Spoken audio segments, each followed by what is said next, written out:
ચાલો ચાલો ત્યાં વરસાદ પડી આવે નરકાસુરા नरकासुरा।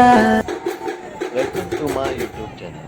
तो फ्रेंड्स, आज हम जा रहे हैं पंजिम टू फरवरी गोवा, वो भी नरकासुर देखने के लिए। कहा जाता है नरकासुर ने 16,000 कन्याओं को बंदी बनाया था। सो फ्रेंड्स, मैं आपको बताऊंगा नरकासुर कौन था, नरकासुर ये नाम कैसे मिला, नरकासुर का वध किसने किया। दोस्तों, मैं आपको नरकासुर की पूरी कहानी बताऊंगा, लेकिन एक बात कहना चाहता हूँ, नरकासुर की कहानी से हमें यह सीख मिलती है कि हमें बुरे संगत से फंसना नहीं चाहिए। सो दोस्तों, छोटी दीपावली से जुड़ी कई कहानियाँ हैं, लेकिन इसे लेकर सबसे प्रसिद्ध कहानी राक्षस नरकासुर और उसके वध की है। माना जाता है कि नरकासुर के वध के बाद उत्सव मनाते हुए लोगों ने दिए जलाए थे। तब से दीपावली से पहले छोटी दीपावली या नरक चतुर्दशी मनाई जाने लगी। वरादेव और भूदेवी को एक पुत्र प्राप्त हो गया। जब वो पैदा हुआ था तब उसके पिता को एक बुरा आभास हुआ था कि उस बच्चे को बुरी समृद्धि मिले तो उसे असुरी भी मिल सकती है। इसीलिए उसके पिता मतलब वरादेव ने उसे नरकासुर नाम दे दिया। नरकासुर को बुरी संगत से बचना था, इसीलिए उसकी माँ उसे लेकर जंगल में रहने लगी। उसके माँ ने नरकासुर को अच्छे संस्कार दे दिए और नरकासुर एक तेजस्वी युवक बन गया। एक दिन नरकासुर को एक दोस्त मिल गया, उसका नाम था बाणासुर। बाणासुर और नरकासुर दोनों दोस्त बन गए। बाणासुर ने उसे चोरी करना भी सिखाया था। ये बात नरकासुर की माँ को पता चल गई। तब उसकी माँ ने उसको कैसा भी करके समझाया और नरकासुर इतना सरल था कि वो समझ गया और अपने माँ की सुनने लगा।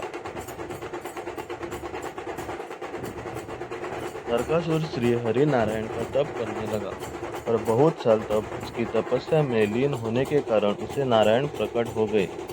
नरकासुर ने नारायण से सदा अमर होने का वर मांग लिया और नारायण ने उसे कहा, ब्रह्मपुत्र नदी के तट पर जाओ और कामाख्या माता की पूजा और भक्ति करो। तब से नरकासुर देवी कामाख्या की भक्ति करने लगा। उसे एक दिन देवी प्रसन्न हो गई और देवी ने उसे वरदान दिया, जब तक तुम धर्म पथ पर रहोगे, गुरु विद्वान और नारी का सम्मान करोगे, दुर्बल और बालकों की रक्षा करोगे, किसी पूजा पाठ में बाधा नहीं डालोगे, मेरी कृपा सदा तुम पर बनेगी। वही बात नरकासुर ने मान ली और नाग ज्योतिष का राजा बन गया। वह नियमित से माता कामाख्या की भक्ति में लीन रहता था और नरकासुर एक न्यायप्रिय राजा बना, जो बड़ी कुशलता से अपनी प्रजा पर राज करने लगा। नरकासुर एक ईमानदार राजा हुआ करता था। लेकिन दोस्तों, यहाँ से स्टोरी में ट्विस्ट आता है। बहुत साल बाद उनके बचपन के दोस्त बाणासुर से उसकी मुलाकात हो गई। बाणासुर ने उसे देवता के विरुद्ध भड़काया और अपने राज्य में ले जाकर बाणासुर का राज्य कैसा है वो दिखाया।